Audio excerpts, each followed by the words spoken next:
30 seconds and counting. Astronauts report it feels good. T-minus 25 seconds. 20 seconds and counting. T-minus 15 seconds. Guidance is internal. 12, 11, 10, 9. Ignition sequence starts. 6, 5, 4, 3, 2, 1, 0.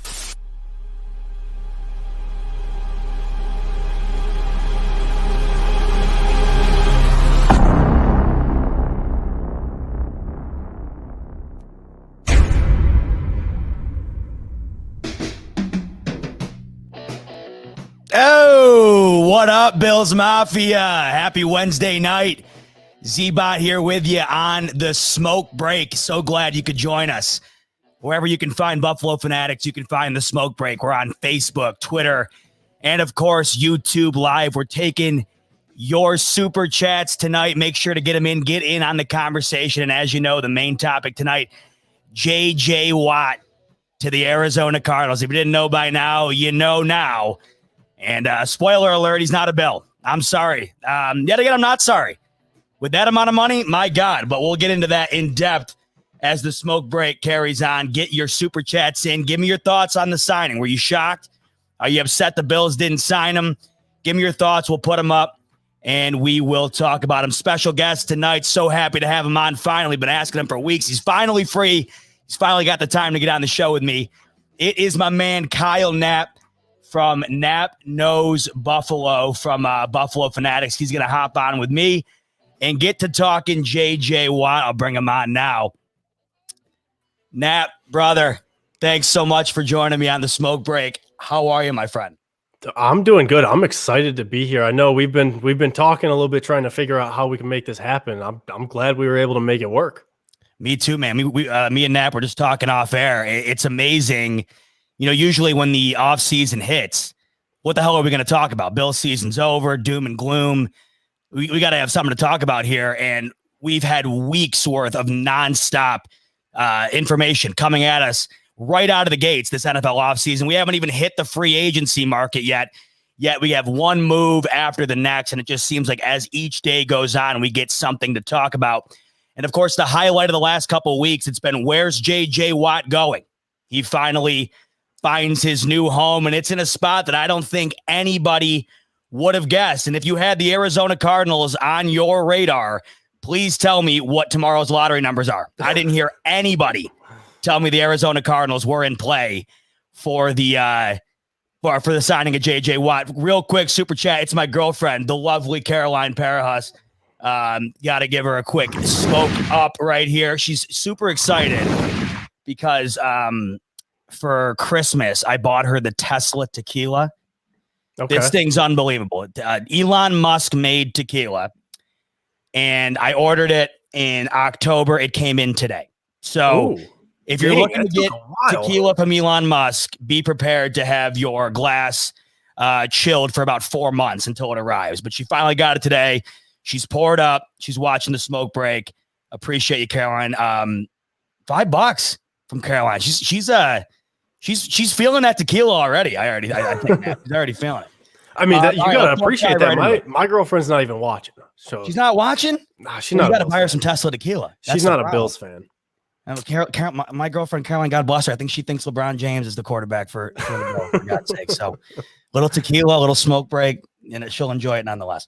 All right, so J.J. Watt, let's get into it. I'm sure everybody's like, oh my God, more J.J. Watt. Well, yes, of course. He's been the storyline for the last couple of weeks. And the reason he was really a prominent storyline for Bills fans is we all thought the Bills were in the running for J.J. Watt. And we thought that up until the last day. He had made the or maybe he didn't. I don't know at this point who was saying where he was going and who wasn't saying it. I mean, did we ever really know who was on J.J. Watt's radar? We assumed the Bills were. We were told the Bills were. At the end of the day, it didn't happen. But just the other day, he tweets out, source, me. He's getting a pump in, and it's out in Arizona with his Cardinals shirt on. So right off the bat here, Knapp, I'll ask you, what was your initial thought? You see the tweet. What'd you think? I mean, I was surprised. I don't know who wasn't surprised. I really thought that the Bills had a chance. It sounds like they did. It sounds like the Bills were one of like the last 2 or 3 teams that was involved, but just nobody else was willing to go that high with the money that he was offered. What, 23 mil guaranteed? I mean, there was a lot of reports about like he cares about winning the most. He wants to chase a ring. He wants to get a Super Bowl. He wants to do this. I think when it comes down to it, we all have to remember that money is going to be the major motivator for most players. Like it makes sense. He's made like 70 million. And if he can get another 30 million in 2 years, he's going to go for it. So it makes sense. But like at the same time, it came out of nowhere. Nobody expected it to be the Cardinals. It looks weird because it's a new team, but like also we hadn't seen any of the photoshops of him in a Cardinals uniform. Like if he had signed with the Bills, if he had signed with the Packers or like even the Steelers, which that was never going to happen. But if he had signed with any of those teams that they had talked about, it wouldn't have been as much of a shock just because we had all seen all of those photoshops of him in a new uniform. It looks weird in Cardinal red. He does. It's weird because the Bills Photoshop looked unreal. Like usually it looks different. You're kind of like, like, you know what I mean? Like even to this day, Brady in a Bucs uniform, it's weird. But when I saw Watt's Photoshop in a Bills uniform, I don't know, man, it clicked. It looked right. I agree with you. The Cardinals, it doesn't look right. But when you think about JJ Watt in a Bills uniform for 23 mil guaranteed, 31 mil total, it doesn't look as right to me at that point. So like I'm okay that he didn't pick Buffalo for that much. I'm okay that Brandon Beane decided to hold off on trying to match whatever the Cardinals offered. My questions come in as like he also mentioned or somebody mentioned, because like I mean we were talking beforehand. We don't know like did he say any of this stuff or was it just leaks or whatever? But somebody had mentioned that one of the things he cared about was the team build, the quarterback, the overall talent on the roster. And for me, like that's kind of like a shot at the Bills there. And he even took a little shot at the Bills in his press conference saying that like having a guy who can catch a Hail Mary over 3 players, like that kind of pissed me off. So I don't know. It's a weird situation. I'm still getting used to it. But at the end of the day, I'm more than okay with the Bills not being able to land JJ Watt for 15 mil a year. A lot of things I'm seeing on Twitter tend to come back to one main theme, and it's Bills fans are salty they didn't get JJ Watt. I don't know of any Bills fan who didn't want JJ Watt. I also don't know of any Bills fan who wanted JJ Watt for 15 million a year. My number was 12, and that was my absolute max. So no, I'm not salty. I have a feeling the majority of Bills fans are in agreement with me. They're not salty. If anything, if I'm a Cardinals fan, I say, wow, this is a great signing as far as publicity is concerned. We get a veteran guy in, a well-known, established player who's one of the all-time greats. And then after the honeymoon phase wears off, I say to myself, how great is it really? We have a lot of areas to adjust on our team. We're handing out $15 million to a 32-year-old edge rusher with an injury list who hasn't been near the top of his game in a few years. I don't know. I mean, I made the argument. Right, exactly. 5 years. 5 years. And I made the argument before he was signed, that I wanted him to come to Buffalo because he still is a top 10 edge rusher. The difference is the Bills are an edge rusher away, perhaps, from a Super Bowl berth. The Arizona Cardinals are not. Perhaps they're an edge rush berth or edge rush player away from a playoff berth. So this is where I'll start, because my initial reaction was pure shock, because the first thing I see is the Cardinals shirt, and my immediate reaction is I almost couldn't process it, because in my mind it was only the Titans, the Packers, or the Bills. I didn't even bother to consider anybody else. Maybe the Browns, just because that was thrown out there. The money, the Steelers were they were already off the table. Wouldn't have blown my mind if he decided to go that way. I wouldn't have been like, oh my God. The Cardinals was a wow. That's what it was. But it shocks me for several reasons. And it wasn't just because I saw the Cardinals logo, because in that moment, I took a step back and deciphered what the signing really was. And I don't think I've ever seen mainstream media be so off on a potential landing spot. And we were talking about this off air a little bit. Usually when there's reporters like Rappaport, Schefter, the top name guys, They have this thing down pat well before anybody knows. That's usually the way it goes now. Nobody was close. I didn't see the Cardinals get mentioned by anybody but DeAndre Hopkins. That's the only person I saw reference it. And that's where he goes. Blew my mind. There was nobody who had the Cardinals on the radar. That's where he goes. So initially, that's where I was like, wow, I don't think I've ever seen everybody collectively be so off on a guess. And then all of a sudden, I got back to thinking about J.J. Watt and what we've been talking about for weeks. We have been under the impression that J.J. Watt had a list of requirements for his new team. And in order, it seemed to be championship caliber, surrounding cast, quarterback, money. It wound up being a complete reversal. The money clearly was the top priority because I don't think you go to the Arizona Cardinals to try to win a championship. That is not why you're going to Arizona.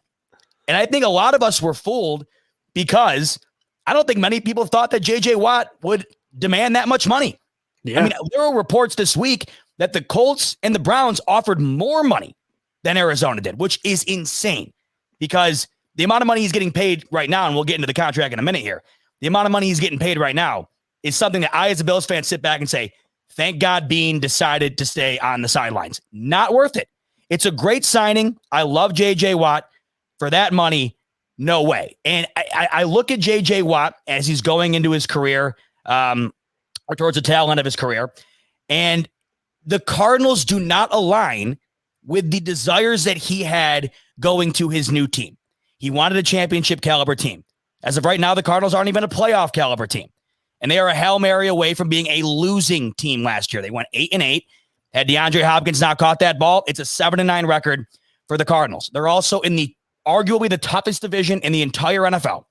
That's a slaughter fest in that division. With the 49ers back healthy, Russell Wilson's probably not going anywhere. And now you have Matthew Stafford coming to the Rams. So there's 6 games right there. Even if the Cardinals have an improved year, they very easily could still finish 4th. So that was a shocker. And then quarterback, Packers have a better quarterback. Titans have a better quarterback. Bills have a better quarterback. So basically everything we were led to believe was false. And J.J. Watt wound up getting his payday. Now, hey, like you said, the only certainty in the NFL is your paycheck. Mm-hmm. There is no championships guaranteed no matter where you go. You could have gone to the Bills, the Chiefs, the Bucks, wherever, not guaranteed. The paycheck is, and I understand taking it. I think the reason that we're all talking about this is the majority, if not all, of people following the story were under the impression that J.J. Watt had money on the back burner and championship on the front burner. Yeah, I mean, it was like I said, it was weird because you just didn't expect to see that number. You didn't expect to see that team. Nobody expected any of it. I think Clay in the comments made a good point, a good question. I think that matters because the Cardinals defense, it's their defensive coordinator, right? Is his previous defensive coordinator, or was it one of his previous? Yeah, so Vance Joseph worked with Watt for 3 years, and that was a reason he mentioned as to why he felt comfortable going there. Yep. Yeah, and then paired with, I also think something that's very underrated that people really aren't talking about much, except for maybe Jordan Phillips, who mentioned it on Twitter, was the fact that he gets to be paired with Chandler Jones now. Yeah. Like he doesn't have to be the main edge rusher, and he wouldn't have had to be that number one guy where he's the guy creating pressure for everybody else if he came to Buffalo, because he would have had Jerry Hughes on the other side as well. But Chandler Jones is just that next level. So being able to be on a defensive line where you have both of those guys coming off the edge, I think that does play into it also. Because like when you're one of those top tier guys, and Jordan Phillips mentioned this, I think he was thinking with himself in there as well. But who do you double team? Do you double team Chandler Jones? Do you double team J.J. Watt? You have to actually make a choice with that team because you can't let both edge rushers just go one-on-one all day long because they will eat you alive. So I think that played into it as well because like you don't get to play opposite somebody who is at or close to your talent level. If you're a guy like J.J. Watt, you don't get to do that very often. Despite getting up there in age, decline in production, J.J. Watt still commanded the most double teams out of any edge rusher in the entire NFL last year, which speaks a lot to your point because Chandler Jones, that opens it up for him, vice versa. If you have to double team him, J.J. Watt gets open. I can't remember another D line that's ever had 2 edge rushers that are 100 sacks or more in their career and still playing. It's a really cool dynamic between those two. And I think that from 2012, the stat was they are the top two edge rushers in the game in regards to sacks. So really cool combination. But the puzzling thing is that despite that fit, which I think is a unique one, and it definitely elevates the Cardinals' status to, would they have any primetime games? We'll probably see a couple primetime games from the Cardinals, and we'll probably see that D-line thrive. It's still puzzling that he chose the Cardinals when we were led to believe that it was various other teams that were in championship contention. But the one thing that I also thought was really shocking and also cool, and it kind of speaks to the generation we're all living in, I think we should start coming around and getting used to this. J.J. Watt broke the news himself. It wasn't Schefter. It wasn't Rappaport. It wasn't whoever. It was J.J. Watt. He kept it a secret under wraps, ultimately wound up shocking everybody. And, I mean, marketing genius. I mean, we know this guy is Subway guru. He's a defensive end with a brand. I mean, find me another one. They don't exist. And for him to keep it under wraps the way he did and announce it himself was a really cool element that I think a lot of other players are probably going to start piggybacking off of as we move forward here. Yeah, Scott Blakely just said it in the comments. He loved the attention. Like, yeah, he did. Yeah, of course he loved the attention. Did you see the lengths he went to hide the shirts? Yeah. He talked about how he wasn't even the one who ordered it. He had his brother's friend order them, and then had him. Like the lengths he went to make sure that this didn't get out so that nobody else but him could break it. Of course, he loves the attention because having that attention draws clicks. When clicks draw money, like everything that he can do to be his own brand and build his own brand in the long run, it's going to keep making him more money. And what it comes down to is that's what pushes all of this is the money side of things, as much as we might not want to admit that as fans, because like there's other weird things that we talked about, but it's super cool. I love the way he did it. As much as I might not love the actual decision, I thought that being able to keep all of that a secret and then being able to announce it yourself and being able to just literally control the narrative where you let people run wild, let people report things that are incorrect, let people say whatever you want, stay silent until you're like, nope, here's my decision, got you all. Like, I thought that was so cool. It kind of had a social media styled LeBron decision. I'll never forget where I was when LeBron went to the Heat. And it just felt like Watt knew the spotlight is on me. There's not much other news going on right now. The Wentz deal had already been done and over with. And Watt, who is a first ballot Hall of Famer, the 3-time defensive MVP, he knew he was going to be commanding the storyline if and when he tweeted, said something, whatever. He really took advantage of the stage that was set for him. And from a marketing perspective, which I can appreciate, I love that. I think it's awesome when guys build on their brand and they utilize the tools that they have outside of the field. Well done. I mean, it was a masterclass basically from J.J. Watt on how to brand yourself and take advantage of a moment. But in regard to the money itself, and I think a lot of people are continuously saying he went to where the most money was. It's very easy to make that argument because clearly if championship contention was of main priority for J.J. Watt, he'd be wearing green and gold, Bills blue and red, or perhaps light blue and dark blue with Tennessee. And ultimately, I thought it came down to the Bills and the Packers because not only did those two seem like great fits, they were both in a championship game just a few weeks back. It felt like good fits. Ultimately, he wound up chasing the money. And was it the most money he was offered? We don't know. There was speculation that Indy and Cleveland offered more. I would love to see how much more because if they offered more, I would love to see that number. He would have gotten paid 17.5 if he stayed in Houston.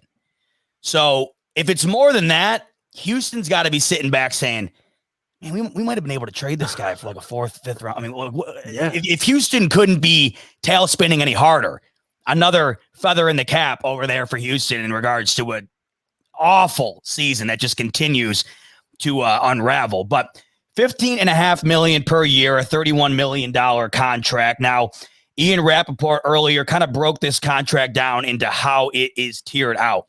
$12 million signing bonus, $14.5 million base salary in year one, $28 million base over 2 years with a $31 million max.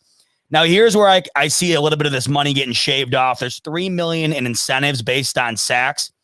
He gets $1 million this year if he gets 10 sacks, another $1 million in 2022 if he gets 10 more. He hasn't had 10 sacks in a couple years. So I think the Cardinals might be able to save a couple bucks there. But nonetheless, he went where the money was. And at the end of the day, I think he stepped back and said, the one thing I can control is how much money I get paid. And it's not like he went to the Jaguars. You know what I mean? He still went to a team that is a viable contender in a sense that, they're going to win games. It's not going to be Houston last year where you go 4-12. He's going to win some games, but questions around Cliff Kingsbury and how he's been as the hire out there, questions around the end of the season, because I won't forget, and I won't let people forget this either, that last year, Kyler Murray's better than Josh Allen. He's an MVP candidate. The Cardinals are better than the Bills. And, after the Hail Mary, the Bills went like this, and the Cardinals went like this. And it was a complete tale of two stories for Arizona. A lot left to be desired. If you're a Cardinals fan, I think this is one of those signings where you're excited to get the jersey. You're excited to see J.J. Watt in your team's colors. But I wonder as they go on trying to figure out how to continue to build their team, if they say, we might have overplayed our hand here. I almost wonder if this is kind of like a make or break signing for Cliff Kingsbury, because he's been a guy he was a real hot name coming in, not necessarily because he had the best resume, but because he was this young guy who runs a cool offense, supposedly. It's supposed to be like an air raid attack, scoring a lot of points. And he hasn't really worked out so far offensively or defensively for his team. They've been good in moments, but they haven't been great overall. And it feels like a J.J. Watt signing, the recognition that he brings to the team. It's almost like if Cliff Kingsbury can't get it done, even though he's the offensive guy, if he can't get it done as a whole with this team this year and just take that jump, make the playoffs, maybe win a game, if they can't do that, he might be on the chopping block, because he hasn't really had success at all in the NFL so far, despite having 3 years now to try and build a team. Is it 2 or 3 years? I think it's 2. At least this will be his third year. Yeah, that sounds about right. Especially with a talent like Kyler Murray, who a lot of people have up on a pedestal. I mean, anymore the window for coaches and for quarterbacks is about this. It's about the length of an eyelash. I mean, you don't have much time anymore to prove it. And, Cliff Kingsbury, I was listening to some Arizona beat reporters and radio analysts who they're not very fond of the Cliff Kingsbury hiring. And rightfully they don't have any reason to be. Yeah. They're a talented team who, frankly, I mean, despite being in a really tough division, they have shown, especially last year, there were glimpses where you're like, wow, the Cardinals are a really, really good team. And they just found a way to completely unravel. They're better than 8-8. But the thing is, J.J. Watt and this signing is not propelling you to 10-6 or whatever it's going to take. And in that division, I really don't know what it's going to take to get in the playoffs. You have, 49ers back healthy. We're all writing them off as if they weren't in the Super Bowl 2 years prior.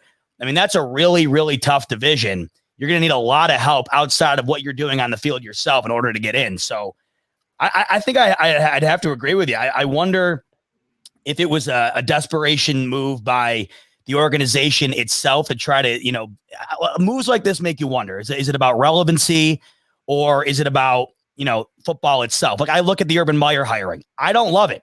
But to me, Jacksonville is so irrelevant. It's like, let's get a big name coach in, because we already know we're drafting a big name quarterback at number 1. That to me feels like more of a marketing ploy than anything. I don't think you're hiring Urban Meyer to be the next Jimmy Johnson. I just don't think that's happening. But Urban Meyer is a household name. Even if you're a casual NFL fan, you know who Urban Meyer is. So sometimes these moves make you wonder. This one has me puzzled for a variety of different reasons. 1, why did the Cardinals feel they need to pay that much money? 2, does J.J. Watt actually think he's going to win there, or was he chasing the money? So it'll be very interesting to see how that pans out for both parties. But J.J. Watt himself will still be wearing his legendary number 99 in Arizona, despite the fact that the number 99 in Arizona is retired. The number 99 was worn by Marshall Goldberg of and I'm not misquoting this, the Chicago Cardinals, and his football career ended back in 1948. The number 99 has not been worn by a Cardinal since 1950. So we're talking over 70 years. Watt got permission from Goldberg's daughter. I don't think he specifically asked. I think someone asked on his behalf. Mm-hmm. And when asked about this, J.J. Watt said, quote, "She thought he would want me to wear it. So I'm very honored and touched that they thought of me in that way." So this, to me, there was more to unpack here than meets the eye. This, to me, is a really interesting conversation piece. So I tweeted it out yesterday. I tweeted out this tweet right here. Let's see if I can finagle that. Oh my God. I'm technically deficient. All right. Still getting used to the controls. Yeah. I'm like Homer Simpson in the control room. All right. Let's just forget it. Okay. So anyway, I tweeted out yesterday. Would you, if you had a retired jersey number, would you allow a star player coming to that team to wear your jersey number? It got over 800 votes, and 80% of the people said no. So to lead it off, Nap, I'll ask you, would you allow a player like Watt or a star player, whoever it may be, coming to the team in which you have your jersey retired to wear your jersey? So real quickly, before I answer that, one more thing about the signing. I think it's important to remember as Bills fans, don't get married to free agents just because of their name. That's not the most important thing. I think we might have done that a little bit. Yeah, I probably shouldn't say that, but just because somebody has a big name and has had a great career doesn't mean that they're going to sign with the Bills. But in terms of this, I think it's really interesting. I disagree with the poll. I think it's really cool to have that power to be like, yeah, no, you can wear my number, or no, you can't wear my number. And I think it's even more special for the player who is allowed to wear that number, because like nobody else can. It's been retired. You like this person, technically, I guess right now it would be his daughter, but like in most scenarios or a lot of scenarios, the person has control of, do they think that you yourself are kind of like special enough to wear this number that nobody else can now? So I think it's really cool. And I think it would be awesome to be like, yeah, no, you yourself, and JJ Watt's a guy who I think it does make sense, but to be like, yeah, you can wear this number that nobody else can wear. So I don't know why somebody wouldn't allow somebody to, if like you're in JJ Watt's position of being a really good player. I don't know. I don't know why you wouldn't allow that to happen, because it creates extra buzz around your name and it brings you back into the story, which I know it's kind of selfish, but everybody has those little selfish moments. So if you get to be like, yeah, go ahead, wear my number, you look good by doing that. You like it looks more selfish to be like, no, don't wear my number. You're not allowed to do that. So I don't know why somebody, if a player's good enough, I don't know why they would say no. See, that to me is where lies the problem, because the person with the retired number feels that obligation to unretire the number, because there will be people who think that person is petty for not allowing the player to wear the number. Now, this hasn't been a topic really, and I don't even know if this is known by many people, but this hasn't been a topic since 2012 when Peyton Manning called up Frank Tripucka of the Denver Broncos and asked if he could wear number 18. Now, there's a scenario. If I'm Frank Tripucka, or if I'm me in general, yes. Peyton, I have two people in my era that would get the jersey. Peyton Manning and Tom Brady. And that's where I draw the line. And I say those two because without question, those are the two greatest quarterbacks of our generation. Mm-hmm. They'll go on to be two of the greatest of all time, if not the greatest of all time. If you unretire your number for that player, I think it just adds to both your legacies. You share the number with an incredible player. And I understand J.J. Watt is an incredible player, but I don't think he's in the same stratosphere as Peyton Manning and Tom Brady as far as celebrity is concerned, as far as overall career accomplishments is concerned. Those two are the benchmark. So that one to me makes sense. To me, I'm half in agreement with you, half in agreement with the poll. So like I said, 80% of the people out of 800 who voted said no. It would come down to circumstance for me. If it was Peyton Manning or Tom Brady asking me, go nuts. If it was JJ Watt, I don't think so. And I think that in this scenario, Marshall Goldberg is a victim of time because he hasn't played since 1948. So I think a lot of people now, like me personally, I have no shame in admitting it. I had no clue who Marshall Goldberg was 48 hours ago. And the only reason I know about him now is because of this situation. So another tidbit to your point, I guess, would be that's a cool part about the Goldberg family. You're bringing up your family member and talking positive about his career and his accomplishments. But at the same time, I think it's a victim of the time. And we look at it and say, oh, that was 70 years ago. Who cares if the jersey's retired? But ultimately, the main point here is the jersey is retired. We are now defying the meaning of retiring a jersey. If the jersey is retired, the whole point is so that it doesn't get worn again. And I'd like to think when I'm long gone, you and me are rotting away in our graves, that 12, 78, and 34 in Buffalo go unworn for the rest of the time. And I think the majority of Bills fans would agree, because I think the Bills might not even be in Buffalo today if it weren't for those three guys. And it's just when you are such an integral part of an organization to the point where they retired your number, I think that legacy should be solidified. And when you don't even have the option to speak on it yourself, because obviously Marshall Goldberg is deceased now, I understand his daughter was trying to do the right thing and she's doing it all in good intention.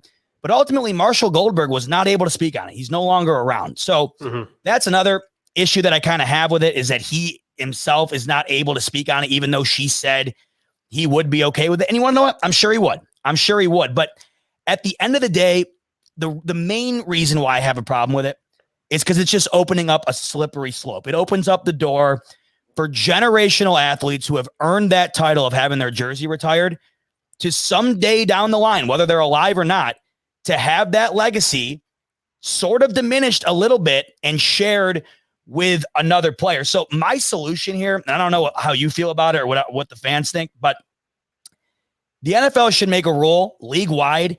If you decide to retire a jersey, that's it. Done. There's no talking to family members. There's no talking to players. There's no talking to organizations, because I think it does two things. It keeps the integrity of the jersey intact, but it also makes the organization think twice as hard about retiring a number, because if we're retiring it, we don't have that little guy in the back of our head saying someday down the line, if a player comes along that's worth it, we can give him the number, quote unquote. It's not that big of a deal. I think that it really makes you sit down and say, wow, this guy, is he worth it? And if he is, I think it makes it that much more rare, and it makes that person's legacy that much more solidified. If you get to that point and you know for a fact it can never be touched again, not only do I think it makes them think twice, but it makes getting to that point even that much more harder. I agree with that. If that rule is in place, that definitely makes teams think twice about it. And it makes it extra special when no, I would not let Brady wear number 12. I love this question. No, I would not. I didn't even get to watch like Jim Kelly play or anything like that, but no, I would not. Because it's Brady, and anywhere else it makes sense, Rodgers? But not the Bills. No, well, see, I would see Rodgers changes it. Okay, so this is where I didn't want to interrupt when you were talking before, but this is where I think it gets interesting, because I do agree that there is a line where it's weird and it doesn't make sense for the player to even ask. But what did you introduce the whole thing about JJ Watt as? You introduced him as he's a future Hall of Famer. Yep. Like, we all know that. So it's not like he's just this schmuck or even just an average player who's saying, I would like, yeah, this would be cool if I could wear your number. He's a future Hall of Famer. You're not sharing your number with a nobody. You're sharing your number with a guy who's going to be in the Hall of Fame, like when his career's over. So I think that's probably where I would personally draw the line. And I understand if you have your line of it's these two guys, that's it. It's Manning, Brady, that's it. I can get down with that as long as you have some sort of like, I'm not crossing this. I think my line would be, if it's a guy who's going to be a future Hall of Famer, like a consensus future Hall of Famer, and obviously we don't know that for sure. Like, there's not like anything where it's like, yes, that's a fact. But I think that's probably where I would draw that line, because outside of that, then it's not really as special. then I think you are diminishing the number being retired. But it's not like there's just going to be this swarm of people coming into Arizona now. And when JJ Watt leaves, oh, now you're going to get to wear 99. Now you're going to get to wear 99. It's going to go back to, nope, 99's done. So I think it completely depends on the player. But I also understand where you're coming from with wanting that to be just they retired the number, that's it.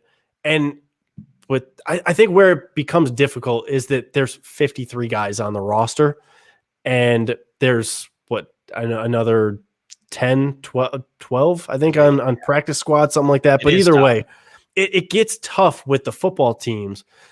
Baseball does it really well because like they retire numbers. You're not allowed to wear them. I don't think anyone's allowed to wear like number 1 through it's something crazy like 16 or whatever. I think 42 the Yankees have 20 retired numbers. I think that's where I was going. The Yankees have like 1 through number like it's like 16 or something like that. And I'm sure I'm wrong, but it's like they have a string of numbers that just nobody can wear, and they do a really good job of that because it's just numbers retired, end of story. I think it does get difficult a little bit with football, but this isn't a situation where it's required. This is just JJ Watt fits the bill of a type of person who it makes sense if he wears the number. Let me ask you this question, hypothetical, because this is what I wonder in the mind of a pro athlete where competitive nature is everything and you earned that right. All right. So Kyle Knapp is Jim Kelly. So there's no relation to Tom Brady other than him being the GOAT. You don't hate him because you're a Bills fan. You didn't grow up watching him torment you for years. That's gone. So you're Jim Kelly. Kyle Knapp is number 12 of the Buffalo Bills. Jersey number is retired. Brady comes to the Bills. What a scenario that would be. He comes to Kyle Knapp and he says, can I wear number 12? Even if you deep down did not want to do it, would you feel obligated because it's Tom Brady and because you more than likely would get a good amount of backlash not allowing a player of that caliber to wear the number? See, I don't think you do it because of those reasons. I think you do it because of the respect for that player, for how good they are, which is why I think it comes back to like that if they're going to be a future Hall of Famer, then you can rationalize it in your mind. I don't think Jim Kelly would care if Tom Brady came to the Bills and wore number 12. Who knows? Jim Kelly could be watching this and tell me I'm an idiot. But I think that guys who are of that caliber, once you're retired, unless you have some vendetta against another team and what they've done to your team, or you have like a vendetta against a player, I don't think that they care as much about that as long as the player is of a certain caliber. And I think Jim Kelly would probably have the respect for Tom Brady because of how great Tom Brady's career has been, how great he's been as a player, all of that stuff, where I would assume, as much as I don't want to say it, I would assume Jim Kelly would be like, no, that's okay. I can live with you wearing my number because you would represent my number well. I do like your angle on it because your mindset is I respect this player because he's achieved what I've achieved. Yeah. He is at the caliber in which I'm at to get to that point where my jersey is retired. I'll share that honor with him. So I do like that point, and that's the exact mindset that I have for Peyton and Brady.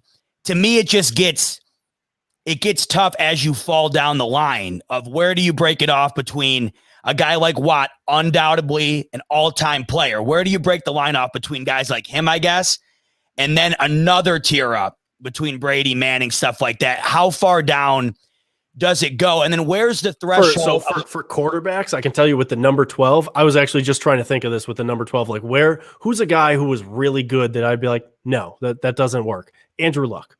I would not say yes for Andrew Luck. Yeah, because Andrew Luck was there. Yeah, he was really good, but it's just not enough. And I think JJ Watt, even though he's only played 10 years and Andrew Luck Andrew Luck played like 6 or 7 or something. He played a good amount of years, but there's still, just like you said, not enough legacy to make it where the reputation of the player makes it worth respecting them enough to unretire your number for them. I wonder if, I just wonder if I'm in that scenario, how much pressure I'd feel to do it. But I also wonder with the family here, I wonder if they're thinking, because this is a unique scenario. I don't think most people know that the Cardinals were ever even in Chicago. It just seems like it was a whole other lifetime ago.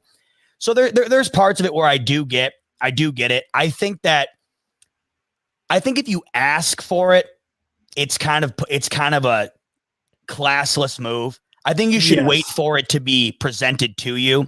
And I think that's what happened here with Watt.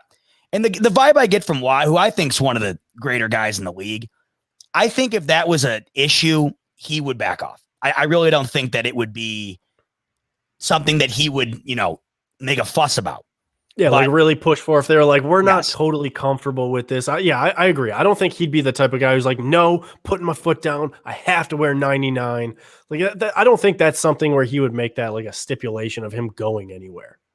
So Brian P says here, he goes, what happens when you want to retire the already retired number, like retiring JJ Watt's number with AZ? So I'm guessing that's just out of the cards because he's only going to play there a couple of years. I mean, unless he breaks the all-time sack record or something. That was my thought process. Like, I don't think that I would assume, well, I don't think that 12 is retired in Tampa Bay, but like, unless Brady went on like a 3 Super Bowl run, 2 Super Bowl, like if he goes back to back, then maybe it's considered, but like it's rare that you see somebody get their jersey retired in 2 places because they usually don't have the time to accumulate enough of a legacy in that place to make it worth retiring. Like a lot of times when a player gets their jersey retired, it's because they played there for 5, 6, 7, 8+ years. Like they've played there for a while where they're invested in the community. They're invested in the team. They kind of just are the team.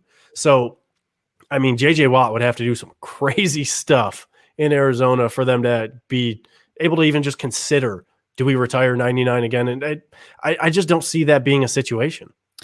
99 will inevitably be retired in Houston. It makes you wonder if at some point down the line, it'll ever come full circle where someone comes knocking on JJ Watt's door saying, hey, you mind if I wear 99? How hilarious would it be if he said no?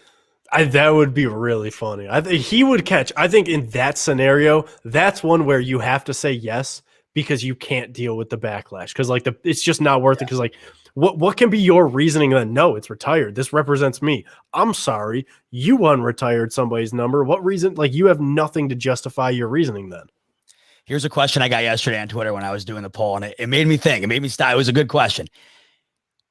Josh Allen, number 12.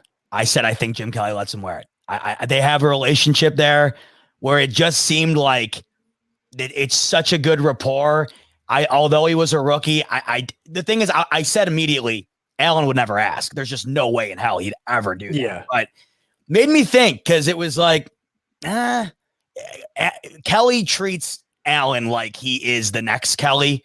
So that would be an interesting one for me. I wonder if that would ever be something that Kelly would consider. But who knows? Maybe down the line, 17 will be up in the rafters. And I hope when we're old and gray, somebody will be asking Allen if they can wear 17. So speaking of Allen, Colin Cowherd stirred up a little bit of controversy yesterday. He ranked. So I love that Cowherd does this. And by the way, unapologetically, huge Colin Cowherd fan. Don't care what you think. A lot of people love him. A lot of people hate him. Most people hate him for some reason. Love him. I love him. He is awesome at what he does. Like to be able to fill the amount of airspace that he fills. I know. Is pretty much. I mean, he has a co-host, but it's mainly solo. Yep. Like what he does is just super talented. Whether you like how much he flip-flops because he kind of has to. To be able to do what he does and be able to do it as consistently as he does, he is one of the best in like all of the business. I idolize him. His storytelling ability is second to none. Like he'll, whether you disagree with his take or not, nonetheless, you will be thinking one way or the other when he's done talking. You'll either take another side or you'll agree with him. But either way, he's got you thinking. And this segment that he did yesterday had a lot of people thinking. It had a lot of people who are not Josh Allen fans quite upset. It also had a lot of Patrick Mahomes stands, including your boy Nick Wright, a little bit upset, of course. When isn't he? So this thing that he does, and the way he does this, I love. When he talks about MVP, he focuses on the most important word in the acronym, valuable. We do not, as fans, or really as the committee who votes on these things, delegate the winner based on valuable. We delegate it based on who the best player is. He makes this point all the time, and it's completely accurate. If it was valuable, LeBron James would win MVP every year he's been in the league. It's a great point because who's more valuable to the NBA than LeBron James? Nobody. So he did this tier ranking yesterday where he ranked the most valuable players to their team in the league.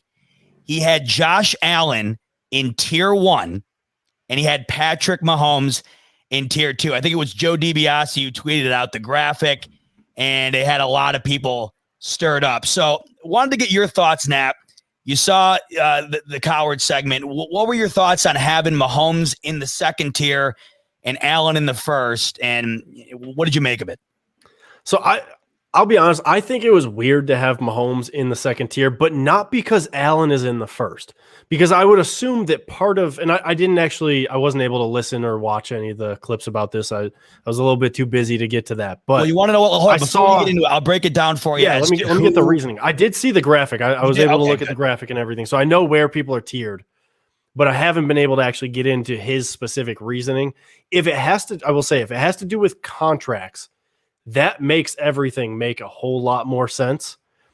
But still, I would hesitate to have Mahomes outside of tier 1 because Russell Wilson still has a very large contract. So I don't know.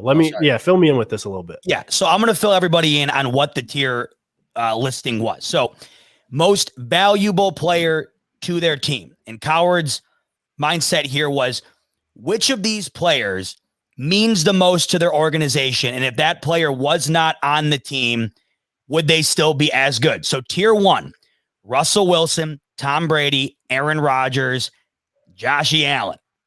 Tier 2, Patrick Mahomes, Deshaun Watson, Lamar Jackson, and Jimmy Garoppolo. And here was the unique part of the segment. That's only 8 quarterbacks. He said every single other quarterback in the league is tier 3. So those 8 players are only in their 2 designated tiers.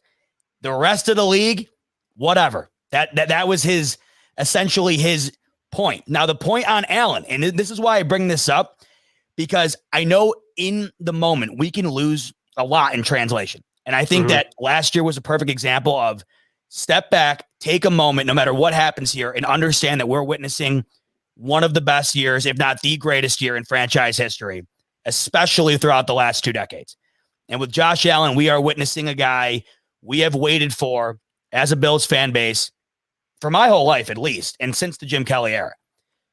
His point was essentially that. He said the Bills have been a bottom half team without Josh Allen up until he came into the league. They made one playoff with Tyrod Taylor, early round exit, and they barely made it in. We all know this.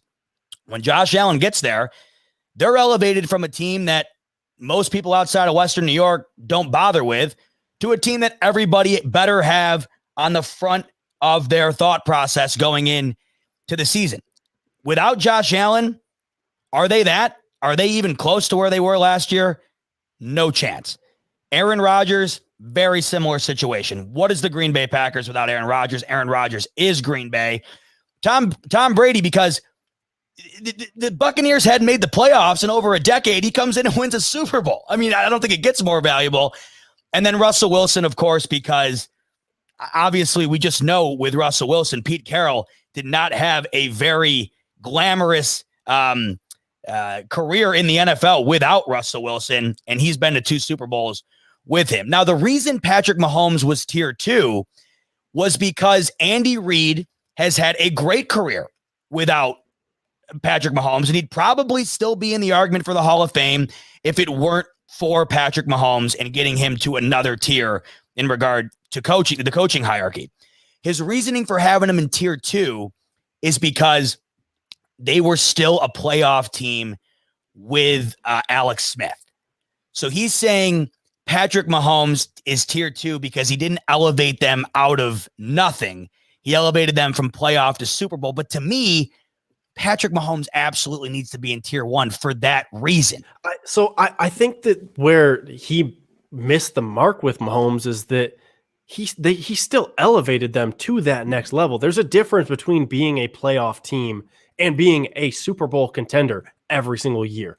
And with the Chiefs, as long as you have Patrick Mahomes and someone for him to throw the ball to, they're going to be a Super Bowl contender every year, whether they get there, win it, whatever. But they're going to be in the conversation. And like they were sort of in the conversation with Alex Smith, but it was like we know that they're going to flame out though. Like they can't he doesn't have the arm. He's not the guy to take him over the Patriots or anybody else in the conference. But with Patrick Mahomes, the conversation is now, how can you get through the Chiefs? There's a different level to the team with Patrick Mahomes, to the point where they're a good team, but they're not a great team without Mahomes. With Mahomes, they're a great team. And to me, if you can take a team to being that great status, you should be in that tier one. So I don't totally agree with his reasoning. I think the weirder one, if we're being honest, is Jimmy Garoppolo. Like that doesn't make sense to me. His argument for Jimmy Garoppolo was that obviously we all know he's like 23-8, I think, as a starter, something wild like that. Got him to the Super Bowl. That was essentially his argument. I agree with you, because if it were up to Kyle Shanahan, Jimmy Garoppolo would not be a 49er. I mean, I don't know how valuable that is if you don't want him there. So I agree. Also, I could think, I mean, you could name multiple people who are not on that list who would elevate the 49ers offense to being that next level offense. The whole point of the segment, and I loved it, because I am so sick and tired of hearing how much money Dak Prescott deserves. It's unbelievable. I'm a Dak Prescott fan. I felt awful when he got injured. He's a great all-around player and a real stand-up guy within the league. And I that to me speaks more than the play itself. I love guys like that. Dak Prescott's one of them. He's asking for market-setting money. He is asking for Patrick Mahomes money. And if you notice, in that tier of 8 guys, who was not there? Dak Prescott. And the whole goal of the segment was to basically prove you got to be one of those guys if you want a blank check where you write your number. Dak Prescott is not one of those guys at all. And it kind of brings up a whole other thing that we can go on here about, because that's a huge storyline outside of JJ Watt's on the team. Now let's go back to talking about the Cowboys, because it's America's team.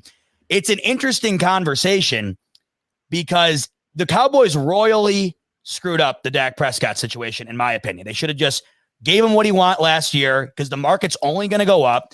Now they're going to have to franchise tag him again, probably give him $37 million. And then what are they going to do? Either pay him record money or move on. So the cards are in Dak's hand, no doubt. But he needs to be a bit more reasonable. I mean, if this was Josh Allen, and I think it's deserving, if he was going to hold out on the team over a couple million just so that he can set a precedent, and if he was the same skill level as Dak Prescott, as a fan, I'd have a major issue with it. And if you're a Cowboys fan, I don't know how you don't at this point.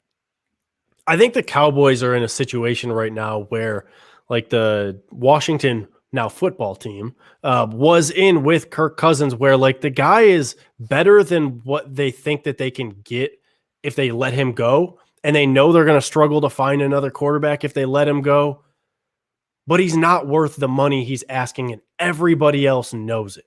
Like, everybody knew Kirk Cousins was not worth the $33 million a year, $30 million a year guaranteed that he got from the Vikings. He's not that kind of quarterback. He was not a market-setting quarterback, but he's a good quarterback who deserves a contract.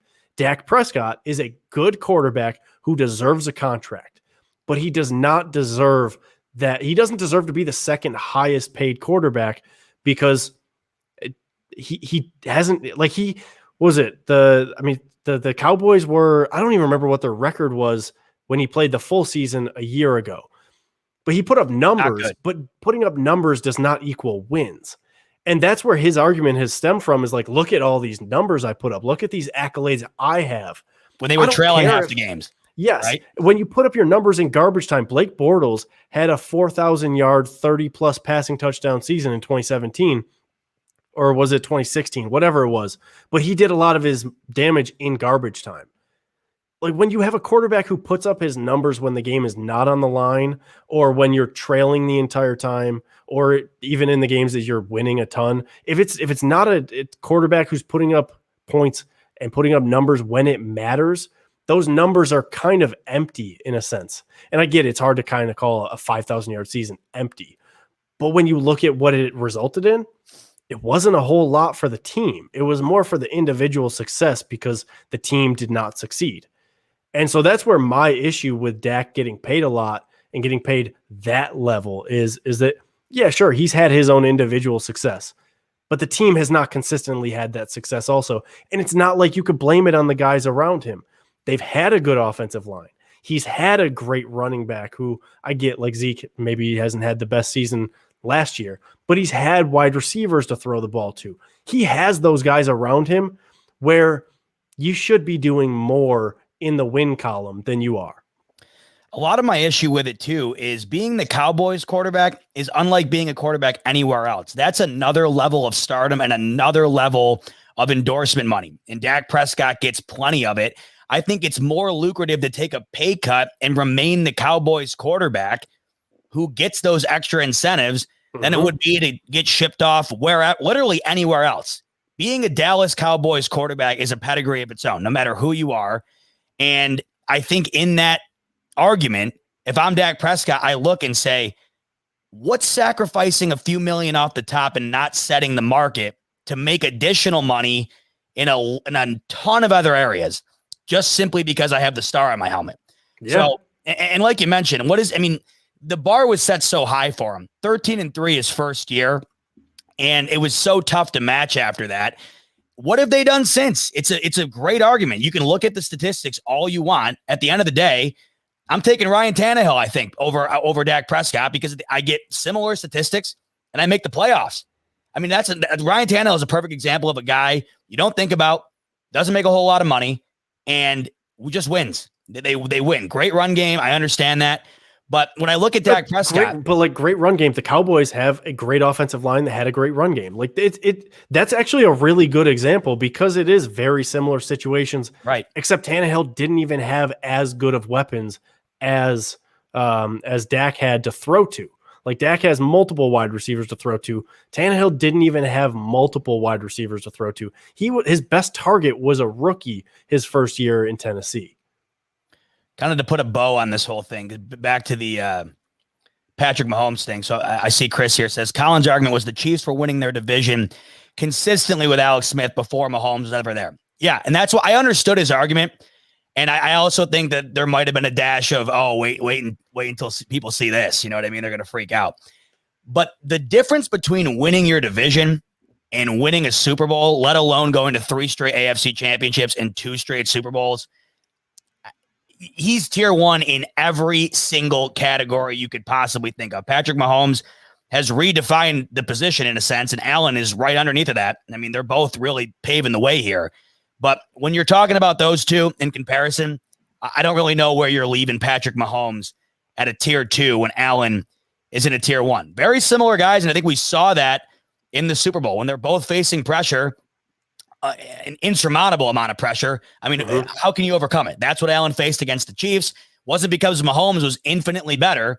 It was just because that was the cards that were dealt. The Bills did not have an answer for the Chiefs defense. Their defense did not have an answer for the Chiefs offense. It was complete. The script was completely flipped in the Super Bowl. And we all know how great Mahomes is. And he looked awful. So it's a matter of circumstance for sure. But still with that matter of circumstance, winning the division compared to your first 3 years being MVP, Super Bowl MVP, Super Bowl runner-up, very different circumstance there. Yeah. I mean, we've never seen it. I mean, you are like the crazy thing is here. I think if you asked Hall of Fame voters today, if Patrick Mahomes retired tomorrow, I think he gets votes. I think he gets votes. I think he gets votes. Yeah. I don't know if he gets in, but I think he gets votes. Yeah. So if that's like, that to me is like the nail on the head. Like if you want to bump him down to tier 2 and anything, well, ask yourself any other quarterback who's played 3 years in the league if they'd be a Hall of Famer, and it would be an instant no. But the fact that you'd even have to think about it with Mahomes is ultimately the reason why he should be tier 1 in just about everything. Who would you replace Jimmy Garoppolo with, just off the top of your head? I think, and this is going to kind of go against what I was saying, but not totally, because I think there's a big difference in pay, or should be, between those tier 1 and tier 2 guys. I don't hate the idea of, like, even if Dak was to go to the 49ers, I think their offense changes because he still can do stuff that Jimmy doesn't do. he's still more consistent. Even if you don't love everything he does, he's still more consistent. I don't know. I don't even think Jimmy Garoppolo is the best quarterback on his team. I know, it makes you wonder sometimes. Well, he just can't stay healthy. That's the problem. He's good when he's out there. He's just never out there. Yeah. But I really the team actually didn't play worse when he got hurt. I know he only played 2 or 3 games this year, but there wasn't a huge drop off between him and the other quarterbacks this year. The team itself just had so many other injuries as well, where they weren't able to perform at their highest level. But if you look over the course of his career versus the small span that you have with Nick Mullins and CJ Beathard, their numbers are not actually that far off of his. And I know that comes down to it's just numbers and there's wins and everything that goes into that too. But it's interesting when you look at that they can still produce similar numbers that he can, but then all of a sudden he's this great quarterback. I don't know. I never really saw it with him. I'd almost make the argument for Baker Mayfield just based on the franchise itself. You go from absolutely the dredge of the league to getting to the playoffs and winning a game. If I'm a Cleveland fan, what's more valuable than that at this point? And you could make the argument for Tannehill at the moment. Obviously not from his first 5 years, but what he's done the last 2 years, you could make the argument that he deserves to be there much more than Jimmy Garoppolo for what he's done personally and with the team consistency. He is far and away the most underrated quarterback in the league, bar none. He gets a lot of disrespect. He does. And I think it's just because, Derrick Henry's there and he's the Titans. But if you look at the stats, Tannehill has been right there with the best of them for the last couple of years. So, look what he did to the Bills. If you need a perfect example, it was just, I don't want to talk about that game. It's so, okay. So I don't want to hijack your show here, but it's kind of funny that we're talking about Tannehill right now because I was in the mud today on Twitter with, I saw Titans that. Fans. Yeah, give us a little taste of that. What happened? So I got to find the tweet now, but somebody put out a ranking. I think it was ESPN put out their a graphic of the best trios right? in the NFL, and it was Kansas City with Mahomes, Hill, and Kelsey. Green Bay with Rodgers, Adams, and Adam Jones. And then Tampa Bay with Brady, Evans, Gronk, and then they put Tennessee with Tannehill, Derrick Henry, and A.J. Brown. And I just quote tweeted it being I think that Allen, Diggs, and Beasley deserve to be there more than Tannehill, Henry, and A.J. Brown. And it was because it wasn't because I thought that that trio is bad. That they're very good. They're a great group. They have a lot of talent. But the way I looked at it was cumulatively, if you want to say the production or the value that they bring to their team, Diggs and Beasley, the value they bring to the Bills, it can equal, if you want to say, the value that Derrick Henry and A.J. Brown bring. Obviously, Diggs and Henry are much more valuable than the other guy, but what A.J. Brown and Beasley bring to the offense, that respectively, still very, very important. And then it just came down to, I think Allen's better than Tannehill. And that was all I said. I wasn't saying anything crazy. I wasn't saying that they're bad. But man, did it anger Titans fans. So you brought the Tannehill stands out of the woods. I don't think I've ever ran into any of them. I didn't even know they existed. I didn't know there was this many Titans fans. I thought they were all bots. Listen, I've been to the Bills game in Tennessee a few times. It is a home away from home. It is a Bills home game in Tennessee. I didn't know they existed either. Truth be told, you must have found the 1% of people online. You must have really got them, man, if you got them to come out. Yeah, I got 50 plus replies, 50 plus quotes or retweets. People are not happy about it, but it's a fun discussion to have, at least, because everybody is not equal. Obviously, Derrick Henry, I think, is probably the best player out of that entire grouping, followed by Stephon Diggs or Josh Allen, either way you want to put it. And I'm not saying this because I think Derrick Henry has more value, like we talked about before, right? But just where they're at currently, where they've been at previously, I think Derrick Henry is probably the best player, followed by Diggs or Allen, followed by everybody else. And it just creates a fun discussion of, when you add it all up, what's the sum result? Who has the better trio? I don't know. I think that the Bills have the better trio, and I know I'm a little biased there, but It was fun, and I got in the mud a little bit. People didn't like me.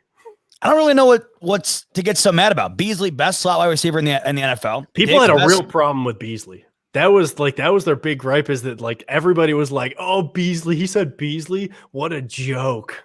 There was a lot of backlash on Peter King when he put Beasley into his all-pro team. And his logic was, if I'm forming a legitimate roster today, who do I want in each position? Beasley was the best slot receiver in the league. That was his logic. He put him in. Yeah. I tweeted at him saying I loved his logic. He tweeted back at me. You want to talk about replies. I had to mute it. The people in there were going ballistic because he's got like 1 million followers. So he had, 31 other fan bases just going straight at the jugular. But what does he know? He's only been covering the league for 40 years. So let's attack Peter King. I loved his reasoning for that. Just Me like too. I thought, if you're building the team out, you want to have every single position. And there's a big difference between guys who line up on the outside versus the slot, and the value that they bring to the team and how good they are looks totally different on the stat sheet also. Right. There's an actual logical format there. You're not just picking guys that you like. You look at it systematically. Like, this is how football is played. This is a team, air quote, who's on the team. And ultimately, would I have loved it as much if Beasley didn't make it? Maybe not, but Beasley made it, so I love it. All right, we're a little over an hour in that. We're going to end the show like I like to do every week with the best thing you saw this week and the worst thing you saw this week.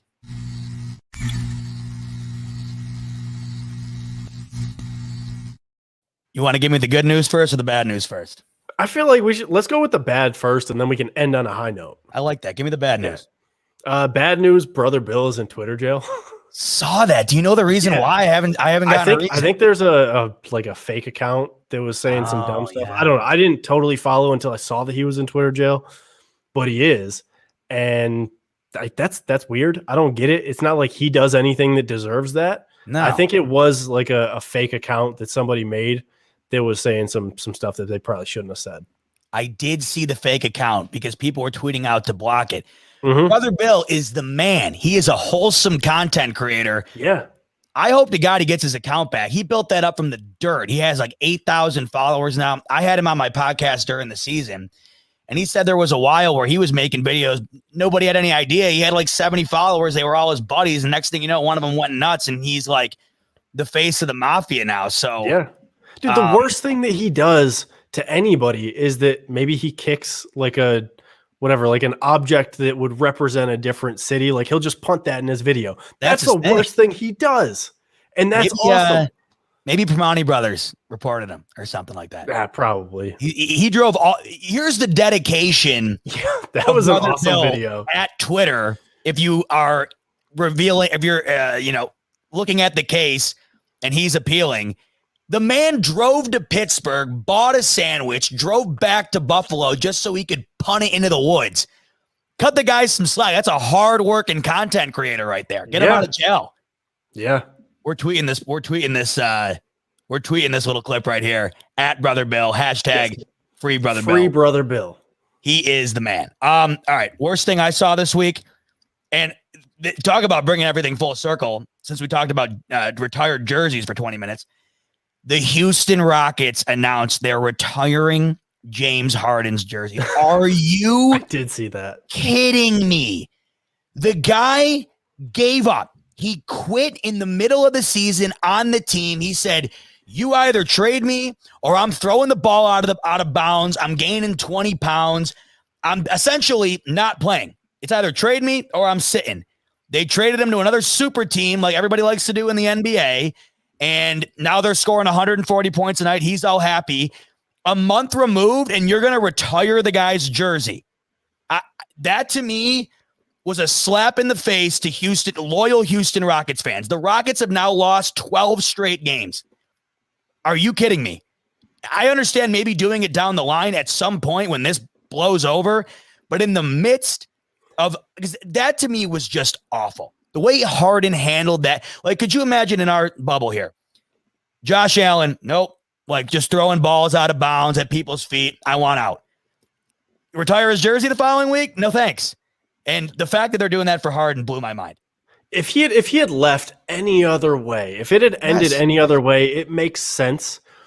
But for him, like the pictures of him at, I don't know, I don't remember if it was like a preseason game or if it was like the first couple games of the year, but the pictures of him in warmups and then like 2 or 3 days later showing up looking like his old self, just absolutely comical how little he cared about being in Houston at the end. Like he knew he wasn't doing anything that he needed to do. And he himself has said that he was like, yeah, I probably could have handled that a little bit better.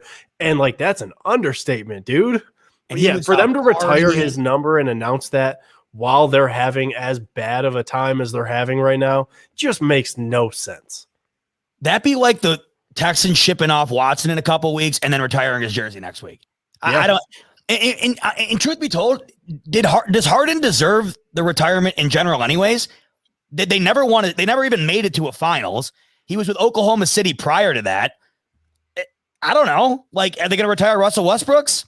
I think this goes back to the whole, like, it's a lot easier to retire a number in basketball as opposed to other sports. There's less people on the team. Yep. And so you don't have to win a championship or anything. And Harden's going to be a Hall of Famer, but everybody's a Hall of Famer when it comes to the NBA nowadays. So I guess that doesn't mean as much.